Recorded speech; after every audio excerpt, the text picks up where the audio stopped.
Hello, people. Welcome to another exciting episode of Who's That Anime with your hosts Steve and Colin, Hello. continuing our trip down memory lane in Steins. It's time. It's technically true. Yeah, It's time. it's time. It's always time There is always time. for lubricant. That's the words I put together for that. It's always time for lubricant. It's evolution's fault, quite frankly. I mean, sure. I You, mean, you never watched the movie Evolution? long time ago. It's the bit where the bug gets into the guy's spacesuit and it kind of goes into his leg, Mhm. and he's like, it's like, I think we're gonna have to take the leg, and he goes, no, don't take the leg, and the guy's like, please, is there anything else you can do? He thinks he's an athlete, and then it's like, it's going to his groin, and he's like, take the leg, take the leg, and then it's like, we're gonna have to go in rectally. He's like, oh, it goes, do you want some lubricant? He's like, there's no time for lubricant. To which he responds, there's always time for lubricant. All right. It's a great classic comedy scene. Isn't that what's his name from Dude, Where's My Car? Yeah. No. Yeah. And Was American Pie. Stifler from American Pie. Yeah. Yeah. Sean William Scott. Yeah. Whatever. Yes, it was. Whatever happened to him? He was in the Lethal Weapon TV show. Oh. That lasted a season when he joined it. That wasn't really his fault, to be fair. And I don't know that he's done much since. Wow. Wow. Hard times for Stifler. It seems that way, yeah. Seems that way. Oh dear. Well, today we're going to be covering episodes 4 and 5. Nope. Correct? Yep. No? Yes, 4 Yep. and 5, yep. Yeah. Okay. Thank God, because those are the episodes I watched. Me too. Episode 4 being called Solitude of the Mournful Flow, A Stray Sheep. Oh, yeah. Quite the names of this season are something. There are names. That they are. They are. And in fact, these two episodes both revolve around sheep, which is interesting. Yes. Full on. I saw every sheep in this. Oh, I mean, yeah, they're everywhere. Everywhere. They're everywhere. Absolutely. But everywhere. Invisible. yeah. Yeah. So the last episode we talked about, which was episode 3, Mhm. ended. Now, how did this? Yeah, this ended with Okabe having a full-on breakdown on the roof of the Oh, yeah. lab. That's right, because he was told that he's fallen in love with an AI. Yep. And he's like, oh, shit, yeah, you're right. And then everything came back to him. And he's Yeah. like, oh. And then, Then the Reading Steiner kicked in. yeah, it seems that way. It's, he certainly flashed to the forward. Flash to the forward, flash to the future. Yeah, because it's in the middle of the war. The war Yeah. that he could have stopped and didn't. Mm-hmm. And he's getting escorted, and then by some army troops, and then they all get kind of mowed down by the peacekeepers, I think. by the time people. The time people, yeah, in the helicopter. Yeah. Big gunship. And then he wakes up in a room with a guy going, yo, type thing. Yes. Yes, he does. And he's like, what? Where's everyone? Nah, and then his phone is on the desk and it rings. And he answers the phone. And then I think that's it. Kind of does the whole, like he's basically gets the information downloaded to his brain. Like the phone wave thing. God, I hope not. And then it goes back to the rooftop where he's screaming, going, ah! Wait, what's happened? This seems different. Wait, hang on. Yeah. And then Yeah, Mahu is concerned, of course, for his sanity. oh, I mean, he doesn't have any, but No, it's all gone. all gone. It's all gone. It is good. Yeah. So then he basically has a panic attack and runs downstairs thinking that Mayuri is about to get shot again. Yep. He is very worried for her safety all of a sudden. Yeah. Which he hasn't been for a while. Yeah. And that was because he thinks that he's jumped timelines again. Yeah.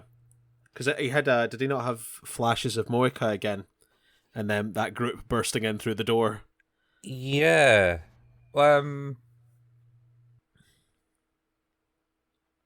Yeah. That might be next episode. But he certainly has had weird flashbacks in the episode before. Yeah. Flashes of the other timeline anyway. Mm-hmm. And then he goes downstairs and they're all having a party. And it's like, oh, good. You're just in time. Says Mayuri. Go and do this. Is it time for the present exchange? Yeah, the president exchange. We just need to wait for Maho? Maho. Yep. Come down. I remember it very specifically now because of what Daru calls her in the next episode. Good old Daru. Anyway, yeah. And then that scene kind of ends, and it kind of ends up going to the lab, where he's sitting back waiting for them, because they had a meeting with people in America, and things didn't go quite right, and took some time. And he's looking at the present that he got, and talking to, what's her name? Maho? No. Oh, Kurisu? Kurisu, yeah, on the phone, yeah. Yeah, that's right. And she says, should give that to Maho. Yeah. that and that being some very sexy underwear that he seems to have got as part of the present exchange, which is pretty great. Yeah, with skirt and toe and everything. Oh, amazing. Honestly, it's like a secret Santa thing they've done. In their terms. Oh my god, too good. Did we actually ever talk about the KFC reference? Oh, not really KFC, but they were eating chicken in the last episode for the Christmas party. We did. I think we did talk about that because I'm pretty sure we got into the fact that that is tradition apparently in Japan, is to have your KFC on Christmas, and the reason that they do that is because they were like, oh yeah, Americans eat this on Christmas. They don't. No. Whoops. I mean, that could be a policy in itself that we believe that that's the case that they believe. It could be. It's like, like I'd kind of buy it though. It's like the that line in the movie from The Men Who Stare at Goats. Okay. There's so they're like the psychiatric wards and meant to have like psychic abilities and stuff. Yeah. But like the reason that they did it is because during the Cold War they believed that the Russians believed they were researching psychic abilities. And it was like they believe we're recycling it but we're not, but so they're researching it, so now they're researching it, that we're going to research it type way. Yes.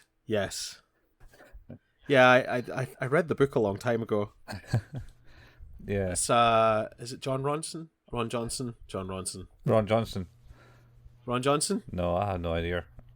Oh, it's one of those combinations because Ron Johnson. Those both could be people. I think Ron isn't Ron Johnson from City and Rec Parks thing. Parks and Rec. Yeah. I don't know. Isn't that the boss That's man? Ron. He's... Ron Swanson. Ron Swanson. Had a son in it. It's fine. Yeah. I was about to say it was Ron Burgundy, and that's Anchorman. That's Anchorman. And then there was another Ron in it as well, who was played by the man with the tash. Who was in the That's Bowling for Columbine. No, not Bowling for Columbine. Fuck, what was it? Bowling for Columbine is a completely different order, maybe, which isn't. Bowling for. It's John Ronson. Is the guy's name. John Ronson is the author of the book. The author. Yep. Not the Rons of. No, because he wrote the psychopath test as well, which is good. Explains a lot. Explains a lot, Steve. It's how you find out to be a psychopath. Yeah, we're all psychopaths. To a degree, I imagine. There's a test called the hair psychopathy test where you can, I think it's 20 questions, and you score between 0 and 2, 0, 1, 2, and I think anything above 32 is psychopath. All right, maybe I'll take that and see. Well, the problem is the test has to be administered by a person who knows what they're doing. Maybe I'll take that and see. I mean, if you take it, you might end up with an answer that says yes, even though that's not true. I mean, I'm assuming that they're they'd be clever enough to work out if it's true or not. I mean, yeah, I think they have to take time and assess you and things like that as well. So, all right, that's more problematic. That is worth. Yeah, it takes time and effort. Stupid world, life taking time and effort. Why? Shocking. Why can't things just be instant, just like everything in life these days? Well, just really difficult and expensive. Yeah. Well, instantly comes to you. Yeah. Everything's instantaneous, but life is expensive. Yeah. Anyway, let's get back. So we were at the gift exchange, or the results of the gift exchange. Mm-hmm. And yeah, they were having a meeting. They were late. Then they came to sit with Leskinen and Maho come to sit with Okabe at the table. Yeah, and they apologise for the delay, and then they start talking about their gifts. Like, what's his name? Has got these magic crayons or something. It's like yes, awesome crayon set, and then Maho's got like some mystery box. Who gave that to her? Shit, I can't remember. Suzuha or no? I doubt it was Suzuha, since Suzuha has almost assassinated her mother. That is true. Last episode. Oh, god damn it! I don't know. I do not know. Was it her mother? They could. Oh, maybe. Yeah. Yes, I think you might be right. Yeah. I think all the other characters were kind of like just filler characters. What do you mean? They were whatchamacall-them? What's her name? Mayuri. Mayuri's anime cosplay friends. Yep. So. Yeah. And so it does that, and then I don't know. What's her name is trying to egg on Okabe to show him his present to them. And I don't think he does. And then I think he hangs up. And then it's they say, oh yeah, well, what we want to do is see if she's capable of loving, type thing. Oh. And that's bringing the love interest. And it's like, oh, all right, because technically she should be able to. That's and yes, technically she should be able to. Yeah. So very cruel. Yeah. Although he accepts, of course. He does. He does. First, I don't know. Two reasons. And anyway, so then I think it cuts back to the party. They're just closing up and going home. And Roku goes, "Oh no, I gotta go home because we're getting visitors into the shrine." That's right, yeah. And on Christmas Eve? That's a bit weird. "Oh yeah, it's really important, I need to go." So she kind of heads off. Because they're going to go to Queen May's, and it turns out, and then Daru has to speak with Suzuha about family things, and yes, turns down Queen's Maid as well, and it cuts to them in the lab and going, so what's the thing you need to talk to me about? Because you turned down Queen's Maze. That's like that doesn't happen. Why would you do this? Yeah. And he's basically, "I know you're up to something. What you been up to? You're not here all the time and hanging about. What you doing?" Yeah. And then Susan goes, "Oh, I'm looking for this person who I lost in 1998."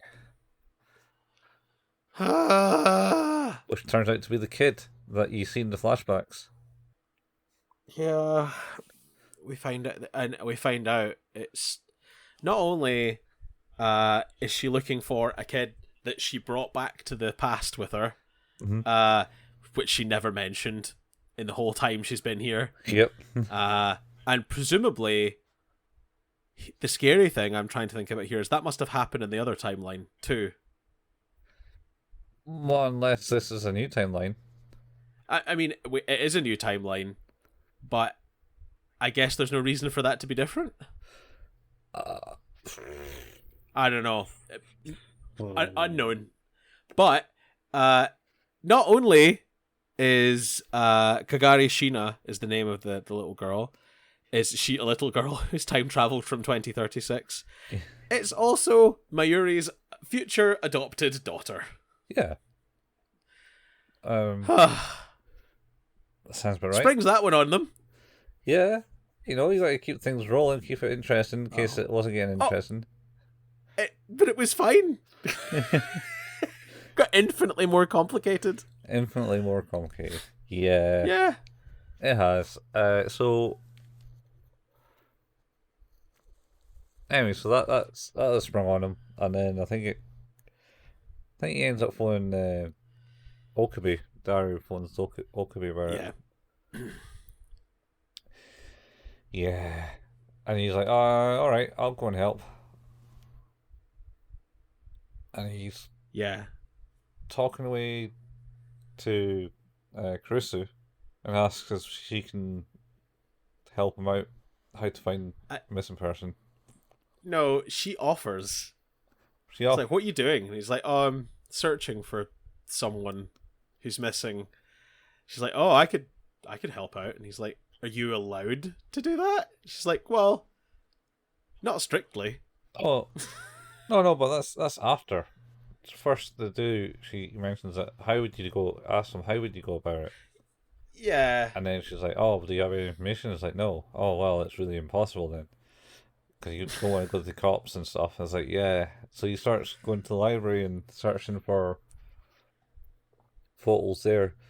The old-fashioned way. Yeah, this all kind of came about because Susan has noticed her picture of the kid in a newspaper thing. That's right. And then so he's in the library and he's like, "Oh, why didn't you answer my call?" type thing. "Oh, I was in the library." Yeah. And I was like, "Oh, right, that's fair." She gets snippy with him and then apologizes. Yeah. Because she's trying to be better about understanding that sort of thing where she's made a mistake and not getting angry at other people for it. Yeah. Yeah. Trying to improve herself.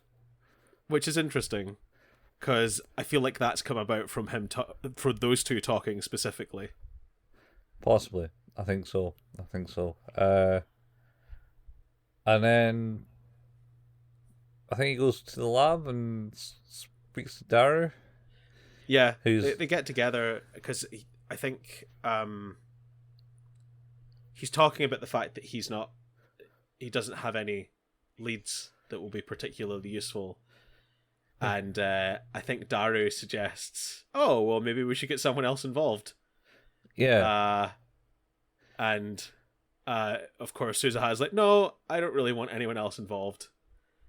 But Okabe's, no, if you want to find the person, maybe this group is not the best group to do that.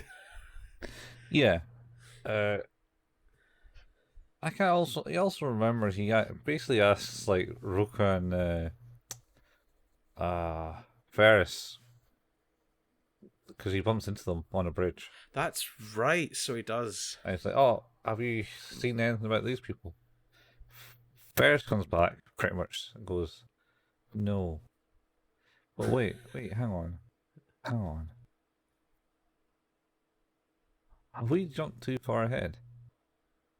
I don't know. Is this next episode? No, because this episode ends with you know who coming back. Yes. So that we have to be in the lab, and we have to be talking about getting that other person. Yeah, I don't think they had much of the discussion. He goes to the lab and basically they're having an argument. Yeah. Yeah, I think. Yeah. I think you're right. I think it's all this episode. Because they have the big fight about not wanting to get anyone else involved, but Okabe's all no, let's hear Daru out, and he's like, oh good, because I've already told them they can come. I'm gonna phone them to confirm now that they should just. It's like, oh, hello, yes, remember that thing we talked about? Well, it's good. How quickly can you be here? Oh, you're already in the area. Okay, see you in a second. It's like, that was worrying. All of that. That highly worrying, and then Okabe gets a call from Ruka. Yeah. And basically says, oh, I think you should really come over to the shrine. There's something that's really important and you should come over. And he's like, well, can maybe do that. But I've got a meeting right now, so I'll be over after that. Obviously knowing where this goes now, there was a moment where I was quite fearful for Ruka. Because it's just like, they seemed like really worried. It's like, oh, that's not right. And he's like, no, it's like, maybe I can call you after. And it's like, I think that'll be a bit late. Yeah. But then the door knocks and he opens it and it's like Monica. Moika.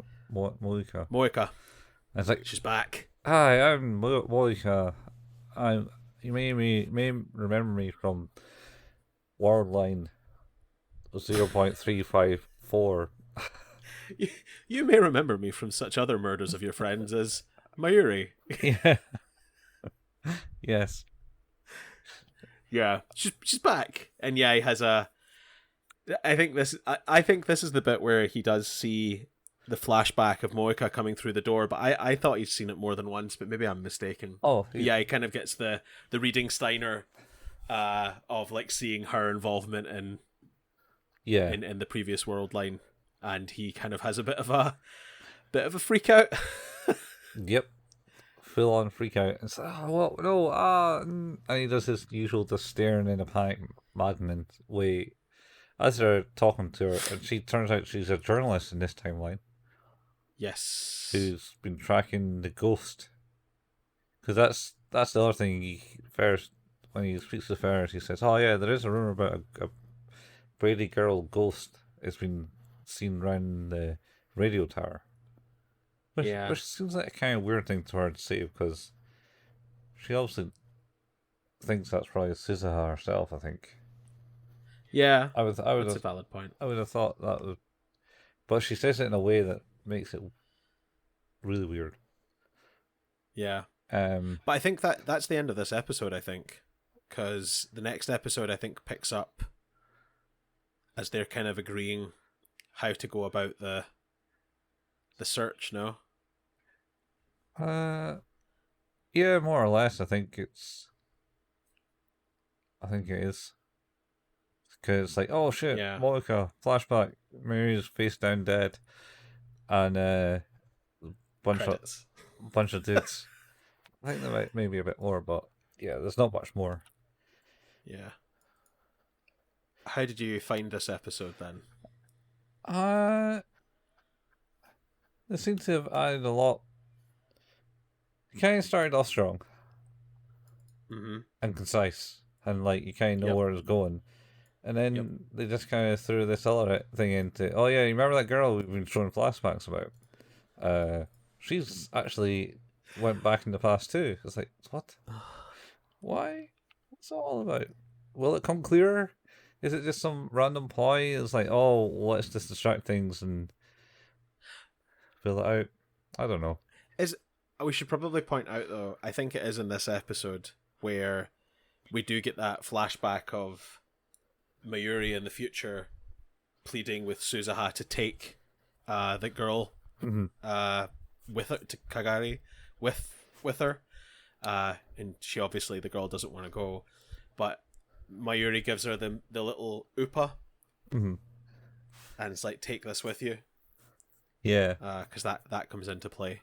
Yeah, she does certainly seem to have the upa, and the upa is certainly been shown with the girl in many flash forwards. Yes. The other thing she mentioned, when Ruka was there, she was kind of like speaking, and you can see into the room, two people in the room speaking to her dad.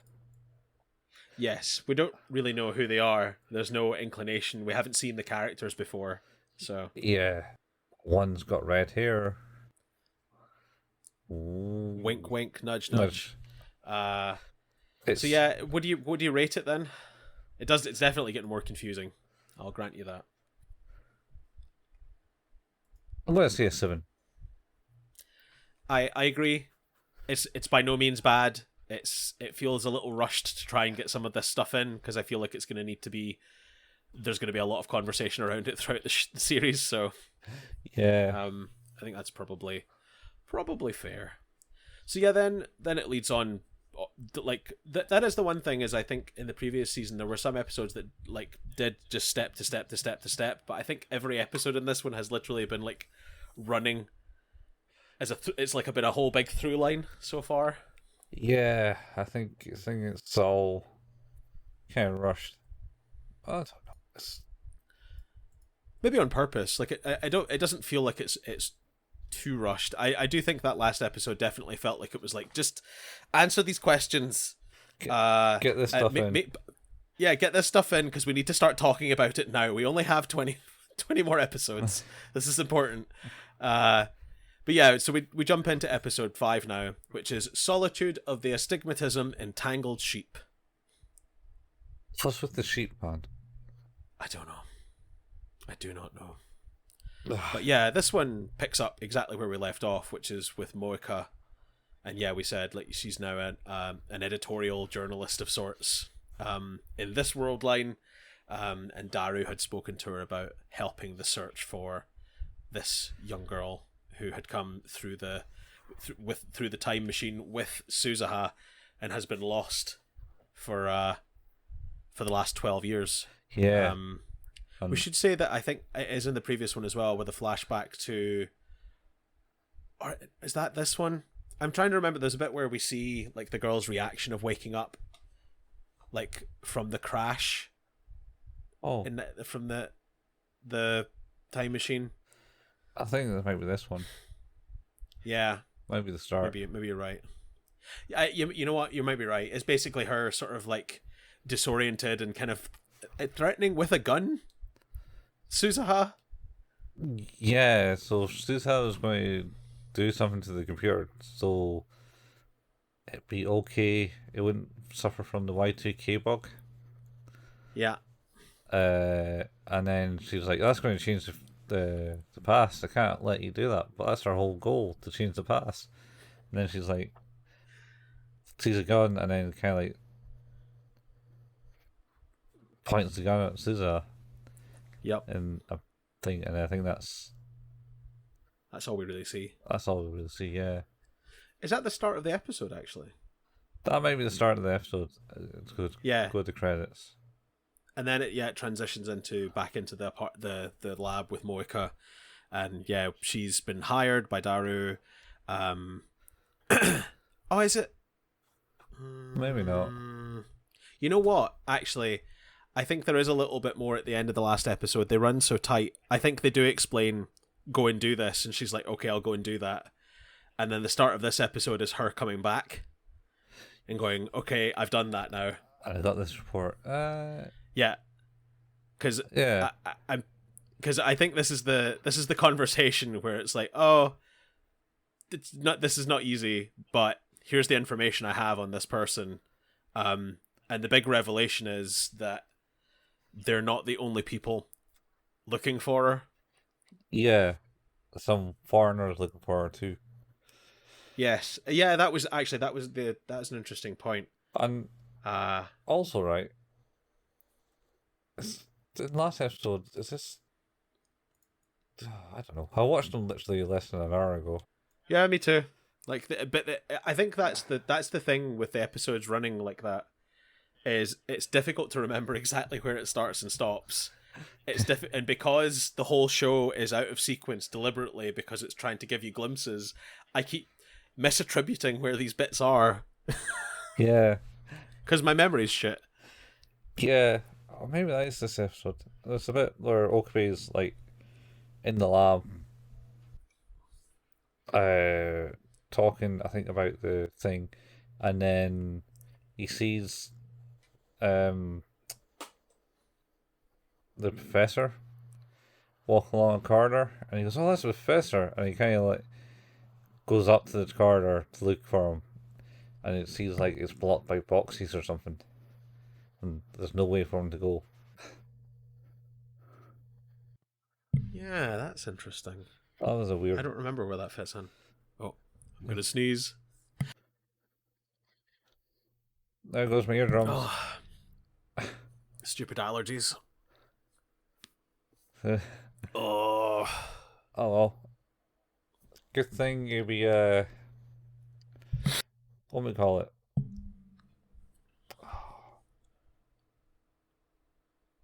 Can't remember what you call it. Normalizing the audio. Oh well, that didn't record. I didn't record. No. Aha. Because you got a gate on it. No, I muted my microphone. I heard it. Oh, well, the microphone did not work. No, you did not mute the microphone. Oh well, I will normalize that, and you'll just hear my sneeze then, I guess. Yeah. Have a good sneeze anniversary. Yeah, that'll be a constant remembrance of that time I sneezed. Yeah. Yeah. So we're back in the thing, and I'm talking about the report. And then, yeah, maybe it does cut to him being in the lab. Because he gets a call from Maho. Yeah. He's in the lab because Maho phones him from there when he's in there. Yeah. Because it's Maho and what's his name? Leskinen are having a conversation about how Kurisu has been saying that Okabe is ignoring her and not picking up calls. And it's like, well, he's not. It's like there's no official capacity here. And she's like, I don't know, maybe it's just that his phone is broken, but I could go. I'm gonna head in that direction anyway. He's like, so wait, you're gonna get a train for an hour in that direction, maybe with the chance of seeing that person, teasing her constantly about going to see Okabe. Yeah. Well, actually, that's later in the episode. Oh no, because the start of the episode, the middle of the episode is her getting there, Yeah, and not knowing where the lab is, or not properly remembering where the lab is. yeah, as yeah. So she says that she's also trying to access a laptop, That's right. And this is when Krista is telling her that he's not answering his call. Yeah. Yeah. That's right. I mean, but yeah, she does then get we don't know whose laptop that is also. No. I assume it's Chris's. It'll come into play, I'm sure. But she does in fact then get the train into Akihabara to try to find Okabe at the lab to have a conversation with him about the fact he's not speaking to Kurisu when she's calling. And then, like, she's kind of just in a mood because she can't remember properly where the lab is, and she seems like she's maybe having a bit of a panic attack. Oh yeah, she believes she's getting stopped. Yeah. And she then starts to, like, run a little bit and call Okabe, and it's like, oh my god, someone's trying to kidnap me, come and find me. I'm near the lab, maybe. Yeah. And he grabs, like, not the lightsaber. The lab invention, whatever, number. 001 or something. Yeah, bails out the door. Yeah. I'm pretty sure Mr. Braun and his daughter see him running about like a loon with his lightsaber. Yeah. Mr. Braun certainly does see that, yeah. He's, what's going on there? And then she's he finally finds her being held by another person. Yeah, and he threatens them. Take your hands off her. Yeah. And then she instantly turns around and looks at him and goes, you must be Maho's boyfriend. I was like, what? No. Not at all. Because does she not like? He's like, take your hands off her, and you can hear her like, because she's like being held, and she's tiny. She's just like mumbling straight into this other person's chest, and is like, "It's fine." Yeah. And yeah, it turns out that this is a fellow colleague of Maho's called Judy Reyes. Yeah. Who's a professor. And I don't know, knows the other professor probably more. It seems. Yeah, because they have a conversation about whose work is going to be more worthwhile doing and most beneficial to mankind. Yeah. But it's an economy of scale in this show, because every woman that is now introduced has to have a larger chest than the last. I mean, I have not been paying attention, but she certainly does have a large chest. It's gone from like, well, this is anime, to this is getting a bit ridiculous, into we're getting close to sort of absurdity at a certain stage. No, all anime women have big boobs. No. Well, except Maho. Mayuri? No. She does. Mayuri's friend, who wants to marry her. Maybe. She doesn't have that big. Yeah. I guess, but it's this, like I say, it's this economy of scale. Every female character they introduce has a larger chest than the last. Suzuha? Also. Oh, she's not that big. Yes. Look, she's about to appear on the scene in this in this particular scene, and that can also be seen by her very slim frame and enormous chest. I am not been paying attention to that aspect. Anyway, it's just so so noticeable once you notice the first. It's like, oh, whoa, what's happening? Why? And then I remember what I'm watching. So yeah, it's not terrible. It's not the worst anime for that. Well, it's not. No, it's not. That is absolutely fair. But yeah, it turns out that this is where she's like, oh well, I'll see you later. Maybe we can do something with your boyfriend. And Maho's like, oh no, he's not. No, it's not. And Okabe's like, you're protesting very hard. Mm-hmm. Also, Daru appears on the scene, and this is where He he does. calls her up. Oh God. I was saying, "Oh, look, you look like you're getting shorter," and she was like, "Shut up." I mean, how is that even a pickup line? Yeah. She says, "You know, fine that how is that even possible?" Yeah. And then he's like, "Oh, you're just so adorable." And then he's like, "Oh, Okabe, is she going to be our newest official member of the lab?" And then he's like, "Oh," it's like, "Or maybe she can be our unofficial legal mini Lolita," which is just the worst sequence. Mm-hmm. And then he like kind of dances, he does a little dance, and he's like, "Oh, she's feisty. That's my type." Yeah. Mini moho.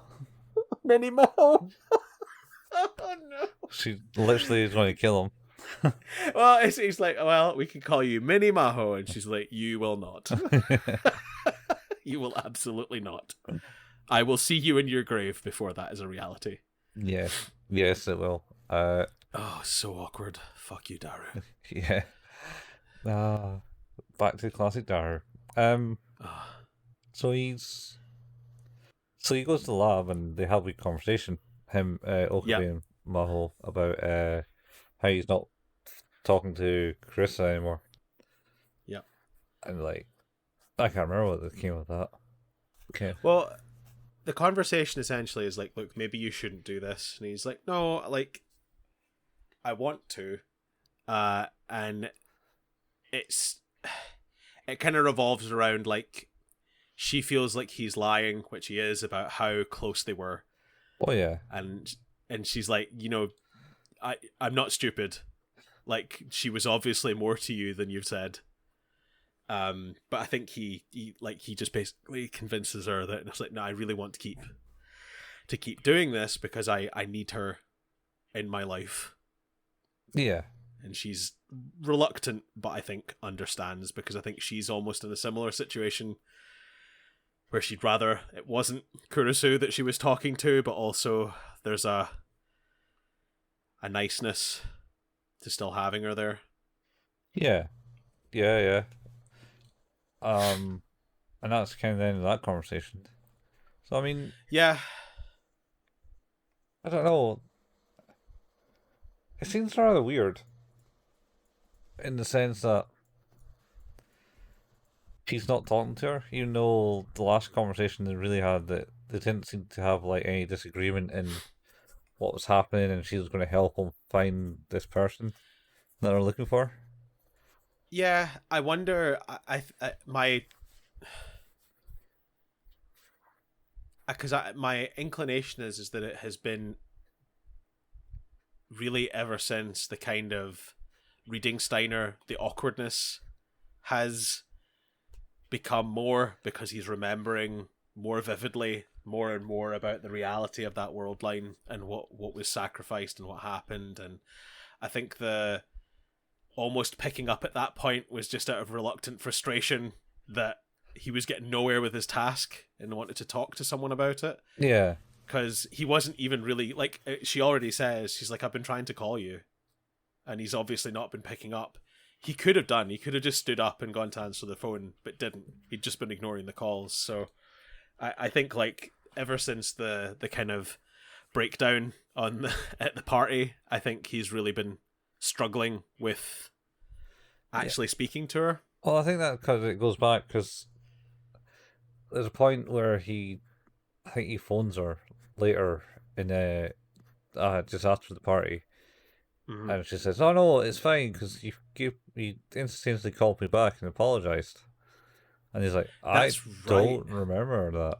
I didn't do that. Yep. What are you on about?" I didn't. Yeah, I did not make that phone call. Yeah. So yeah, that's a really good point. But yeah, the awkwardness has increased, and I think, like, now he doesn't, the concept of being told he can't speak to her is worse than just not answering when she calls, I think. So Yeah. he convinces Maho that he should stay doing what he's doing because it's important to him. Yeah, I think. And I think they then go back downstairs to the Okabe does. yeah, it cuts back, and he's now in the lab, typing stuff away with Mayuri. Let's Saying, focus on that llama game. yeah, the llama game. There's Lamatron, man. Yeah, it's that llama game is in frame quite a lot. Yeah, that's like the thing that he talks to at the start of like episode 1 about they're onto us and all that. I'm just wondering if something's changed where there's something in that box now. Maybe that's the thing in the box. Isn't there like a discussion about the lab how they have to like sacrifice it because they can't maintain the rent?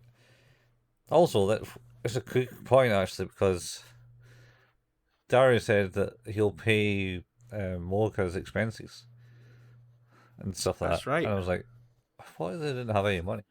Well, wasn't it the movie where they thought they were going to have to sacrifice the lab?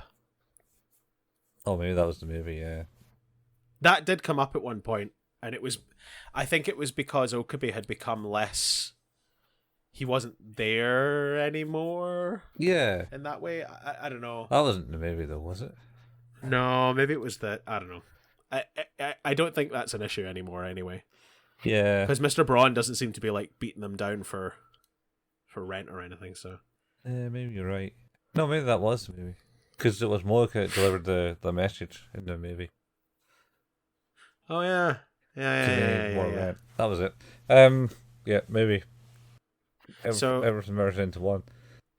Yeah, they're back. They're back in the lab, and all of it. So who is it that's there? It's Okabe and Mayuri. No, Mayuri's not there. Well, she is there, and then she has to go. Yeah, for cosplay reasons. Yeah, so they're basically just talking. He's talking to Mayuri and saying, "Oh, look, it's coming to the end of the year," and then he kind of goes, "Wow, it is coming to the end of the year." Yeah. And so much has happened, yet nothing's happened. And it's getting to the that's kind of weird. And then she leaves, and she hear her crying outside. Oh, look! As it starts to snow. And yep. That's great. You think it'll? I hope it sticks. Yeah, or lay. Oh, she says sticks because that jumped out to me. She does say. Do you sticks. think it will stick? It's like what? You mean lie? Hope it lie. Yeah, it's weird. And then she says, "Oh, you need to contact Ruka." It's like, that's right. Oh shit, I forgot about that.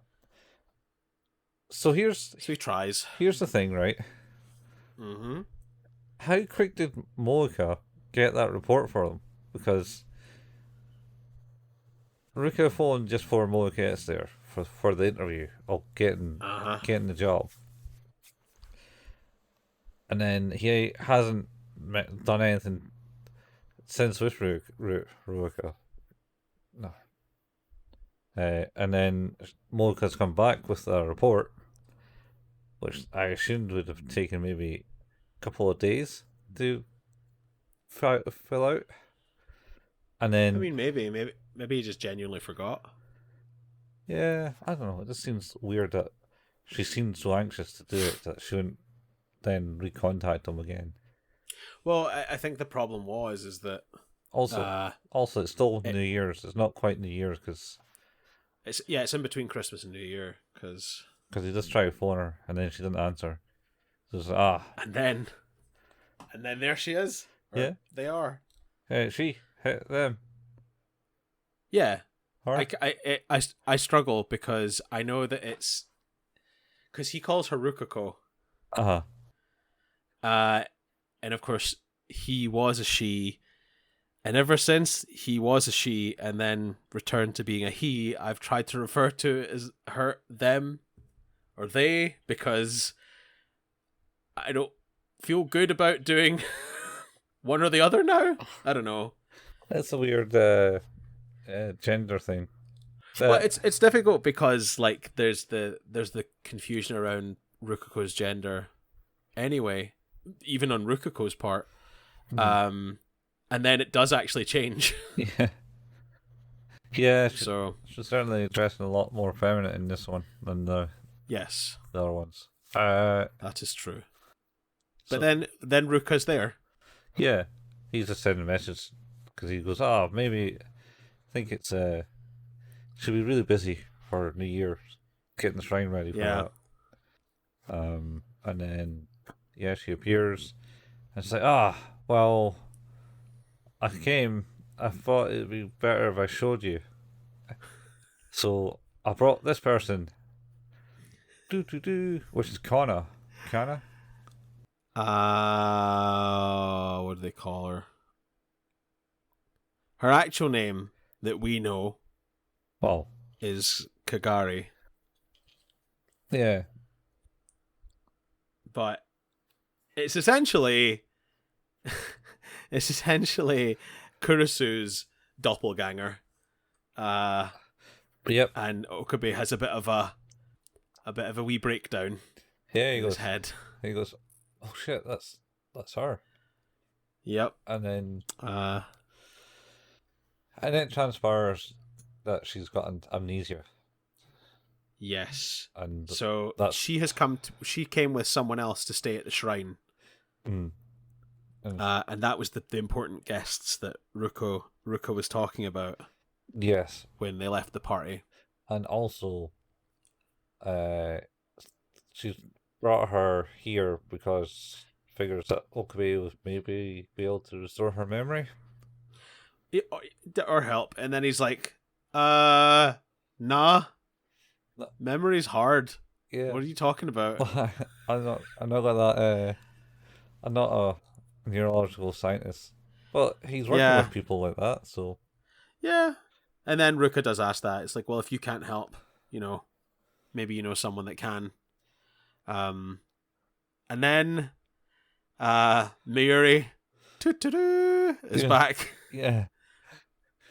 It's basically, I think you start asking, it's like, so you got anything form of identification? It's like, no. All she has is this. And it's the Oompas.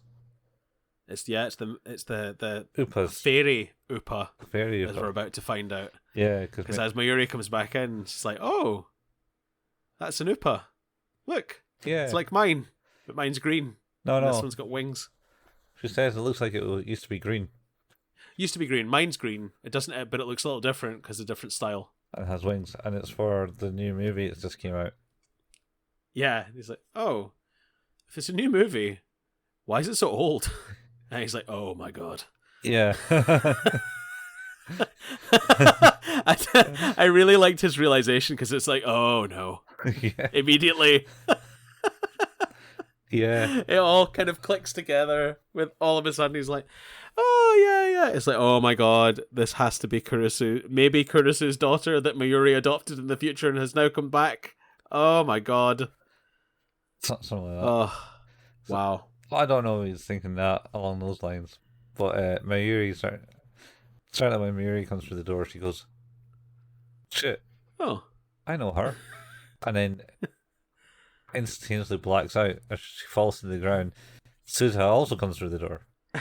Everyone's just coming through the door like Kramer and Seinfeld. Yeah, it's insane. Yeah, and as she falls down, Suzuha goes, "Oh, it's her." Dum dum dum, and that's it. End of the episode. Yeah, just why do we always finish on like weird cliffhangers? Because they're just gonna run it straight from there in the next episode. Yeah, it's gonna pick right up. Yeah, I like this episode. It was good, I suppose. I don't know, man. I don't know. Maybe it's just... I think it's still a 7. Yeah. But I liked it more than the last episode. Yeah. I'm not sure. I'm not sure where it's going. And it seems interesting enough, and they finally the girl looking for the missing girl didn't last too long. No. Yeah. What you thought might have been an episode long endeavor turns out to have been literally an episode long. Yeah. Could have been longer, and they could be doing... Could have been the rest of the show. Yeah, find this girl, and then once you find the girl, Okabe goes, right, yeah, I need to go back in time and do the deed that I didn't want to do. Oh my god. Madness. Yeah, I say a 7. It didn't seem like it had much in it as such. I feel like it's going to take off soon. Like, I feel like we're going to start going places again, because I was talking with a friend of mine yesterday about Steins Gate, who I'd said I was watching it. I told them I was watching it, but the last time I spoke to them was when we just started it. And he was like, "Oh, I won't tell you anymore." And I was like, "So I finished Steins Gate," and he's like, "How was that episode 12?" And I'm like, "It completely changed everything." Yeah. So I wonder if there's going to be like a similar moment. Yeah, but we're still really close to the start. This is only episode 5, man.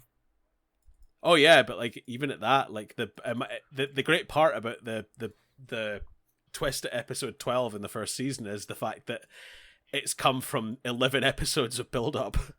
Yeah. Oh, we'll see.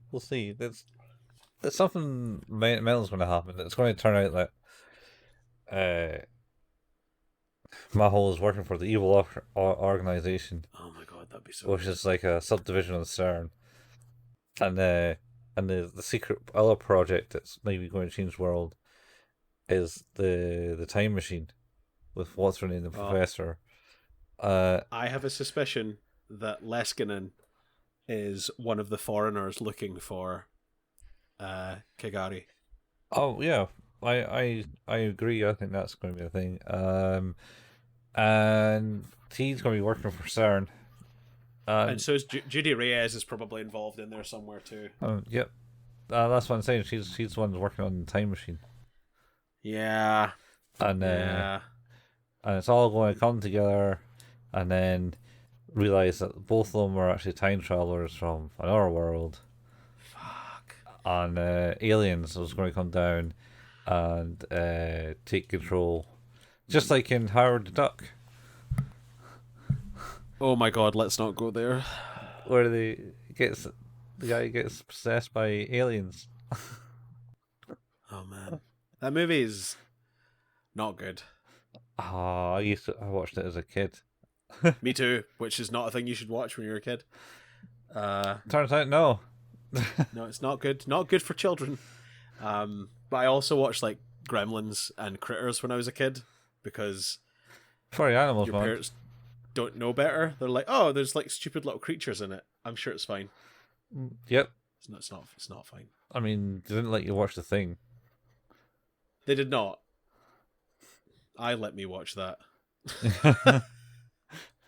What? In what way? You just stayed up till late night and I did, yeah. On, I just much with most of my childhood was spent staying up to stupid o'clock in the morning to watch horror movies and things like that. Good to know that you shaped your psyche well.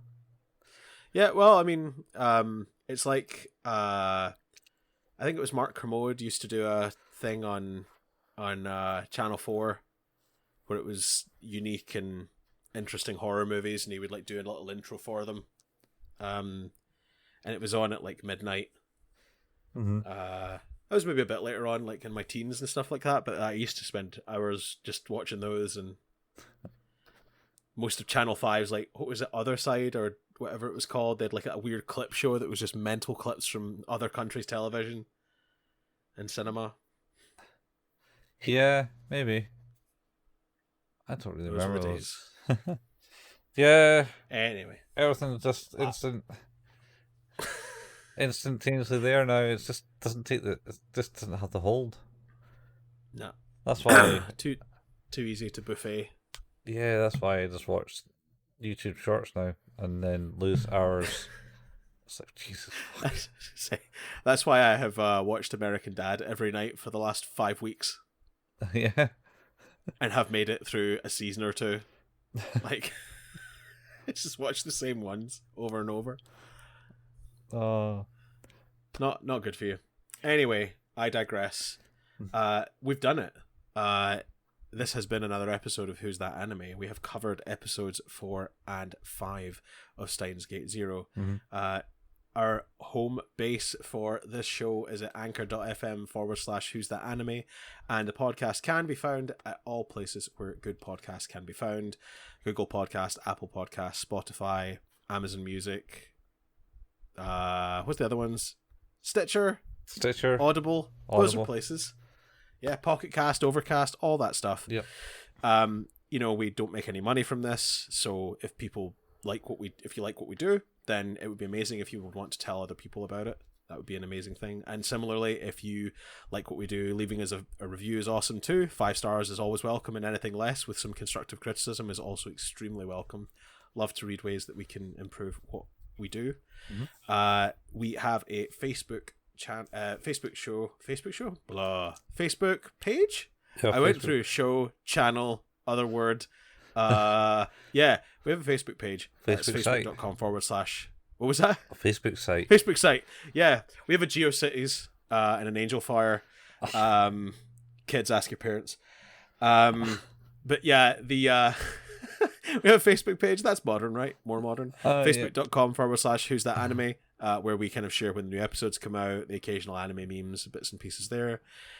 We have a YouTube channel where Colin painstakingly releases the video versions of these podcasts. Mm-hmm. The last releases, I believe, were School Days. No. Azumanga. No, Azumanga Daioh, last one. At the same time, we should be on Steins this week. Oh yeah, we're catching up. Yeah, shit. First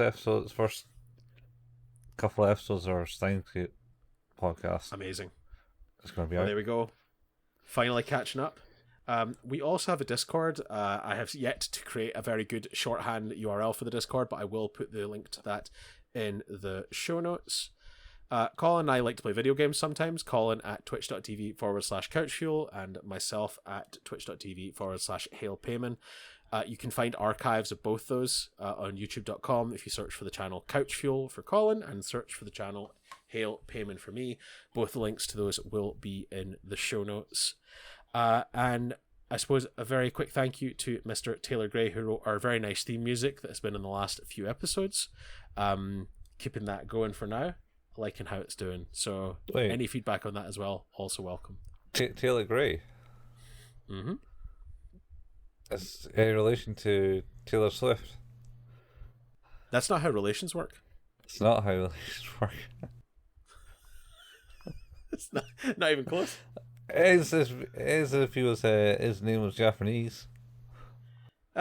Yeah, fair point. It works that way, and we're talking about anime. It does. You're right. Yeah, if he were Japanese, that would make more sense. Since we're doing an anime show, I'll allow it. Thank you. And I think that is us. Next week we will be back to discuss episodes 6 and 7. 6 and 7, man. 6 and 7. Starting on the evens or a 0. This whole thing, man. It's really made this so difficult to think about. But yeah, it's like counting. That's a thing now. Like counting in binary. You used to have a watch that was in binary. How did that work for you? Were you always late? I don't understand how to read binary, so it's like having a watch that doesn't tell the time. 1001001001001100. It's like, great. That's a time. Maybe. Too many times. But it was an Alien versus Predator Requiem promotional item. Wait. What movie was that? Is that a movie? Yeah, the second Alien versus Predator. The last one they did of that. Yeah. You got to see the new Predator movie that's coming out. Look, it looks good. Prey, yeah. Yeah. I rewatched Predator the other day. Is that like the actual Arnie one? Oh no, sorry, not Predator. Predators, plural. Yeah, the one where they go onto the planet. The home planet. Yeah. Yeah. It's good. That is a good movie. Maybe. It is. I've never watched it. I've got to say, it's a really. I've fallen, you should watch it. fallen away from these franchises sequels. Yeah. Like, what was one before Predators? Oh, there wasn't one before Predators. There's one called The Predator. It was from 4 years ago. It was not great. Yeah, I don't think I watched that either. I went to the cinema to watch that. Yeah, lucky you. Yeah. And Aliens, maybe. I think the last one was Prometheus. I went to see. I liked Prometheus. I also liked Covenant. Yes. Yeah, not I watched did. it. Is it Aliens Covenant? Alien Covenant. Yeah. I haven't watched that one yet. I have all of them on Blu-ray now. Last Terminator movie I watched was Genesis. Not Dark Fate. No, I haven't seen that. That's the new one, wasn't it? That's the last one that came out. Yeah. See, I'm behind. Dark Fate. Oh, Genesis though. The one thing I will say for Genesis was I liked the fact that they mucked about with the timeline. Like that was actually entertaining. Like, because I didn't know where the story was gonna go. Whereas every other one you're like, oh, fucking end of the world now, and this is gonna happen now, and Well, that's the whole premise of it though. yeah, I don't know. I didn't think Genesis was that bad. I think it got a pretty bad rap for being I would say a reasonably good Terminator film. I thought it was better than Salvation. That possibly was. I was I don't know. I felt like it was a good movie if you just took out the Terminator aspect. I mean, probably. Because that's the same with a lot of these franchises. It's like, oh, we're just going to slap that on it. Oh, that'll make more people come to this. Do you know, Yep. I think the only movie I was kind of interested in going to see this year is it Bullet Train? The one with Brad Pitt in it? That's not out yet. That looks good. I think that'd be funny. Yeah, seems Yep. highly amusing. A guy who doesn't want to kill anyone anymore is given an easy job, and then apparently needs has to kill people. Has to kill everyone because everyone's after this briefcase. So good. Yeah, it looks fun. Looks like. But one of these days when we get a Patreon, we'll have another movie podcast where we can talk about movies that we haven't seen. Oh, I can talk about movies I haven't seen all day long. Remember that? Infinite content then. Remember that movie that I've not watched that you probably have? Yeah, I don't know. I mean, I've watched a lot less movies these days. You still watch a lot more than me. What was the last one I've watched? I think it was Doctor Strange. I went to see that. That was the last one I've seen in the cinema. I didn't see it in the cinema. I saw it on Disney Plus. No. It was okay. I was a bit disappointed. Yeah. I like no spoilers because I don't want to, like, that's still relatively new for people, but I really liked the first Doctor Strange. I thought it was a really good Marvel movie. And the guy who directed that, Scott Derrickson, is a horror director. So, I liked all of his direction. It was quite creepy. And then they get Sam Raimi, who is also a horror director, but like a kind of a different type of horror director. It's a little more camp on occasion for the sequel. And the reason Scott Derrickson decided not to do the sequel was he thought it was a one and done for Marvel, and they were like, no, we'd like you back. And he's like, ugh, maybe. And then it was like, no, I don't want to. And he went to do a horror movie with Ethan Hawke called The Black Phone. The Black Phone. Which reviewed really, really well. The Black Phone. Yeah, it's based on a Joe Hill book or short story, I think. Alright. Where's this phone that eats you?